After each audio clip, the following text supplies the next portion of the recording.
l'ultra foutage de gueule. Une sale gaucher. Oui, peut-être. Je suis un rebelle officiel. Vous êtes à côté de la blague, on ne peut pas dire que vous cassez les gueules. C'est fantastique. C'est de la merde. C'est énorme. Comme ma bite. Stop. L'humour a ses limites. C'est vrai qu'il faut être derrière Monsieur Le Guillou, qui a voulu faire respecter la loi, tout simplement, et la laïcité qui est vraiment, je ne vais pas dire en danger, mais qu'il faut absolument protéger. Ce professeur résume à lui seul la défaite de l'éducation nationale. Déjà, elle n'ose même pas dire que la laïcité est en danger, mais affirme qu'il faudrait la protéger. Je comprends pas. Je comprends pas. Pourquoi faudrait-il protéger quelque chose qui n'est pas en danger? Et je pense justement qu'on a envie de pouvoir montrer que nous n'avons pas peur. Tu n'as pas peur? Alors pourquoi tu témoignes anonymement si t'as pas peur? Et qu'on a les moyens de ne pas avoir peur. Parce que personne ne va renoncer à défendre des valeurs qui ne doivent pas, je pense, être laissées à l'extrême droite.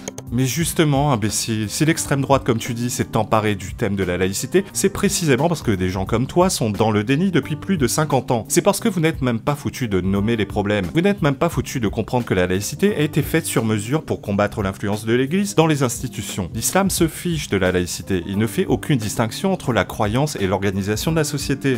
À ceux qui attisent la haine, non. La laïcité, par exemple, c'est un enjeu très fort. On en parle dans les classes. Il faut que tout le monde soit conscient de la chance qu'on a de vivre dans un pays en paix.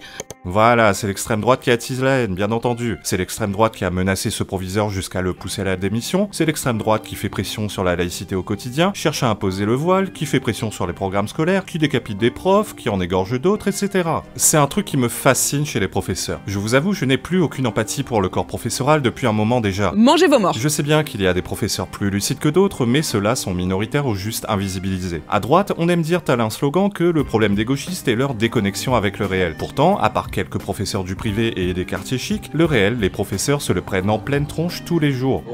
Avec les élèves ça va, mais disons qu'avec les parents d'élèves, parfois il y a des petits problèmes, c'est sûr. Le milieu des profs, je le connais assez bien pour l'avoir côtoyé de près, intimement même. J'ai vu tant de profs se plaindre au quotidien de l'ampleur du désastre, le niveau catastrophique de leurs élèves, la perte d'autorité, la violence, l'influence islamiste, etc. Mais voilà, l'endoctrinement est tellement puissant que même s'ils sont capables de faire les bons constats, ils restent incapables de trouver les bons remèdes. Au final, c'est toujours la faute au manque de moyens, aux discriminations et à la pauvreté. Primo, revalorisation des pouvoirs d'achat.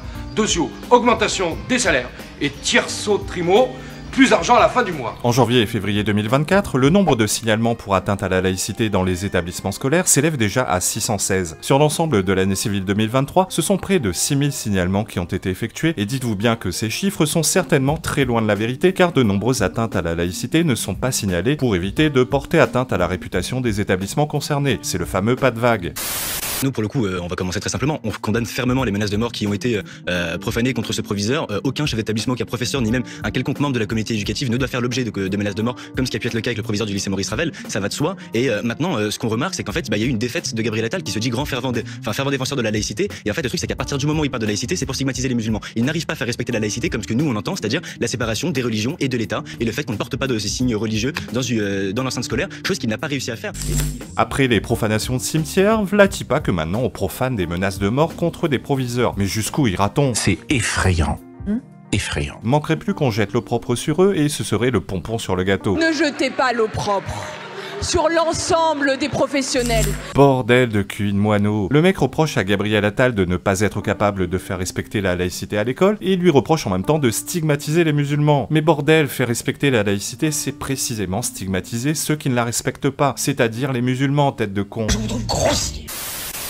La proposition de la France Insoumise visant à instaurer un congé menstruel pour les femmes souffrant de menstruations douloureuses et incapacitantes a été rejetée ce mercredi 27 mars en commission des affaires sociales à l'Assemblée nationale. Faut savoir que parfois, quand on a des douleurs de règles, ça peut être des couteaux dans le ventre. Ouais. On peut tomber dans les pommes de douleurs de règles. D'accord, ok. Je veux bien entendre que certaines femmes ont des règles particulièrement douloureuses. Je suis bien placé pour le savoir, ayant vécu moi-même 10 ans avec une femme qui en souffrait. Actuellement, certaines femmes peuvent déjà bénéficier du statut d'affection longue durée dans le cas de l'endométriose, qui est une maladie gynécologique inflammatoire et chronique fréquente qui touche près de 10% des femmes. Néanmoins, les procédures pour le diagnostiquer sont longues et complexes. C'est pourquoi sur les 2,5 millions de femmes atteintes d'endométriose en France, seules 15 000 d'entre elles ont obtenu jusqu'ici le statut d'affection longue durée. C'est pourquoi la NUPES a effectué cette proposition de loi pour élargir la notion de règles douloureuses, car il n'y a pas que les femmes atteintes d'endométriose qui souffrent de règles douloureuses. Dans l'absolu, l'intention n'est pas mauvaise en soi, mais comme à l'accoutumée, les gauchistes sont incapables de voir plus loin que le bout de leur nez. Il y a un risque réel qu'une telle mesure désorganise les entreprises, mette à mal le secret médical ou soit une source de discrimination supplémentaire à l'embauche, les femmes étant plus exposées que les hommes à la précarité sur le marché de l'emploi. Il y a également le risque qu'en élargissant la notion de menstruation douloureuse, un certain nombre de femmes en abusent. C'est toujours comme ça avec les gauchistes, ils ont le cœur sur la main en écrivant les lois, mais sont totalement incapables d'envisager les choses au-delà du très court terme et de mesurer les dérives que leurs décisions peuvent entraîner. Quand on est con,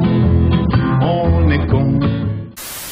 Zemmour, une nouvelle fois condamné en appel dans un procès politique, cette fois-ci pour injure à caractère raciste, pour avoir qualifié en 2018 le prénom de l'ex-chroniqueuse du groupe Canal+, Absatoussi, d'insulte à la France. Vous voudriez donc que je m'appelle comment? Corinne, ça vous irait très bien. Une nouvelle fois, si la forme est bancale et abrupte, Zemmour vise juste sur le fond.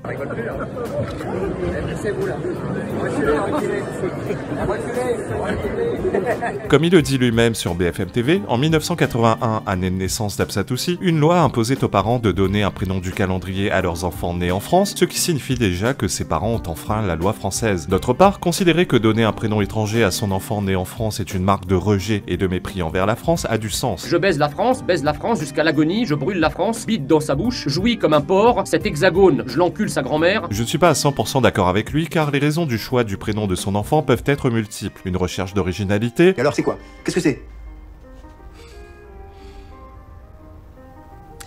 Adolphe. Très drôle. Bon allez, sans déconner, c'est quoi? Adolphe. Tu ne vas pas l'appeler Adolphe? Si. Tu vas pas l'appeler Adolphe? Si. Un hommage à un ancien, à nos origines, etc. En fait, j'ai toujours pensé qu'il se prenait beaucoup trop la tête sur ces questions de prénoms. Néanmoins, il est évident que donner un prénom étranger à son enfant n'est pas le signe d'une volonté manifeste d'intégration. C'est le moins qu'on puisse dire. Toujours est-il que les gauchistes fanfaronnent, tout contents de rajouter une nouvelle ligne à la longue liste des condamnations pour délit d'opinion infligées à Zemmour depuis des années. Quelle bande d'hypocrites. Il a prévu de se pourvoir en cassation. Voilà, c'est tout pour aujourd'hui. Je vous dis à très bientôt en compagnie de votre volaille créole préférée. Allez, ciao. How can I be homophobic? My bitch is gay. Hit man in the top, try see a man top plus even the stick is gay.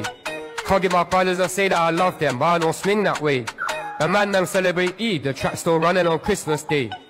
Somebody told Doja Cat, I'm trying to indulge in that. My great chat, you see the bulging, that see the motion clap when you're throwing it back. These females planning on doing me wrong, so I'm grabbing a dumb at the Trojan clap. Post the location after we gone, can't slip and let them know it. I don't know about you, but I value my life. I value my life, cause imagine I die, and I aim it 100 M's, yeah. There's so much things I ain't done yet. Like fucking a flight attendant. I don't party, but I heard party there, so fuck it, I might attend it. Gotta take back sometimes and wonder how life would have been if I never did take them risks and would have I prospered. Floating and I won't go under. Been out for a month. I'd search where the love grow fonder. UK rapper, UK droga. I'll mention my name if you talk about the genre. Alright, how can I be homophobic? Oh, bitch is gay. Get man in the clutch, I see him.